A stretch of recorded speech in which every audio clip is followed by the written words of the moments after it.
Hari amasaha ya nimugoroba nk'ibisanzwe, ubwo Mimi yatambikaga ajya gusura Anicet sheri we, akinguye urugi atungurwa no gusanga uwari sheri we akikiye inshuti ye magara yitwa Anita. Anicet aramubaza ati ni gute uje mu nzu yanjye nta invitation? Aramusubiza ati niyo mpamvu uri unca inyuma n'inshuti yanjye? Anicet asubiza Mimi ati hoya, ati si yo ni inshuti yawe? Ati hoya. Abaza Anita ati uyu mukobwa uramuzi? Undi arabimwemerera. Aramubwira ati nta burenganzira ufite nubwo wamwuzuranya kwinjira uko ubyumva. Aramubwira ati sinitaye ku byo umbwira, sinitaye no ku byo uriho mvuga, njyewe nje kuvugana na Anita. Aramubwira ati ni gute nakuzanye kwereka inshuti yanjye warangiza ukamwikundishwaho kugira ngo mubane? Undi aravuga ati hoya, wari waravuze ko warambiwe kutakimukunda. Mimi aramusubiza ati oya, ntabyo nigeze mvuga, urambeshyeye. Naramukweretse, kumbe wari ufite gahunda yo kugira ngo umuntware? Ati uyu ni umugabo wanjye. Undi ati uwo ni umugabo wanjye ari jye, ati uranabona ko tuberanye kandi tuzabana iteka. Mimi biramurenga ukuntu yari yasubizwa n'inshuti ye. Anicet akaguma abwira Mimi ati genda sohoka. Undi ati mwizera ko bizabahira? Undi ati cyane koko, turaberanye koko. Bakomeje gutongana no kutavuga rumwe, Mimi yumijwe n'ibyo inshuti ye Anita imukoreye. Baratongana cyane, bananirwa kumvikana, bigera ku rwego Anicet ahaguruka, ahagarara hagati, amubwira ati ni gute wangambaniye nk'inshuti yawe? Undi ati sinakugambaniye, ni wowe wamwanze. Undi ati ntabwo nigeze mwanga. Neza neza rubura gica, bigeraho Anicet ahaguruka afata Anita. Bakomeje kujya impaka cyane, Anicet afashe Anita kugira ngo batarwana, Mimi akomeza kumubwira ko ari umugambanyi ukomeye, ko yamweretse inshuti ye ari we sheri we, yarangiza akamumutwara. Yababaye cyane. Mimi nawe amubwira ko ibyo yakoze yagombaga kubikora kuko yavugaga ko atakimushaka yamuhaze.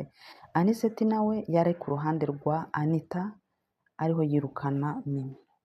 Mimi aritegereza n'umubabaro mwinshi n'agahinda kenshi, abitegereza, arangije aravuga ati nari mbazaniye mesaje.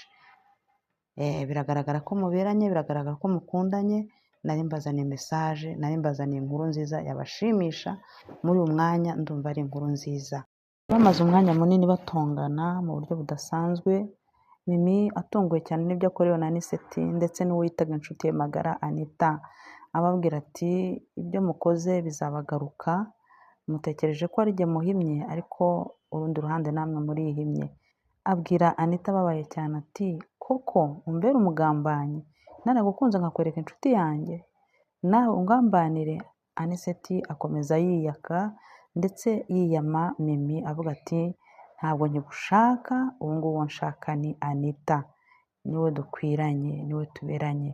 Undi ati ni ibisigazwa ngusigarije, gumana nabyo, njyewe urwo rwego nararurenze. Ati sinzi n'ikintu kimbabaza, sinzi n'igituma nsakuza.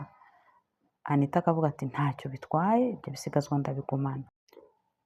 Mimi arangije akora mu mufuka avanamo igipapuro. Anita atangira gutongana avuga ngo kandi ubwo ugiye kubeshya ko umugabo wanjye yaguteye inda. Ndetse na Anicet avuga ati mu byo uvuga ntekereza ko utavuga ko naguteye inda, ko utangiye kuzana ibipapuro uvuga ngo ni inkuru nziza uvanye kwa muganga. Bikomeza gutyo batongana batumvikana, Anicet aseka Mimi cyane. Arangije Mimi nawe aseka Anita cyane, akubita igipapuro hasi aravuga ati ndwaye sida kandi ni wowe Anicet wayinyanduje, bigaragara ko na Anita wayimwanduje.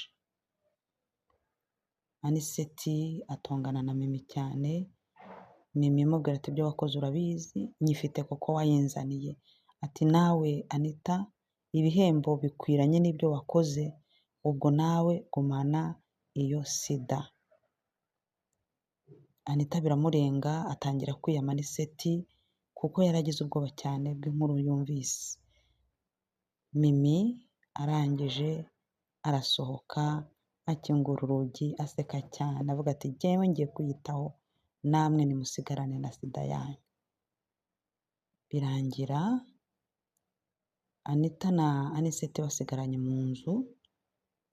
Anita atangira gutuka Aniseti ababajwe n'ibyo yamukoreye, amubwira ko ari umwicanyi, ko ari umugambanyi, ko yamwanduje sida.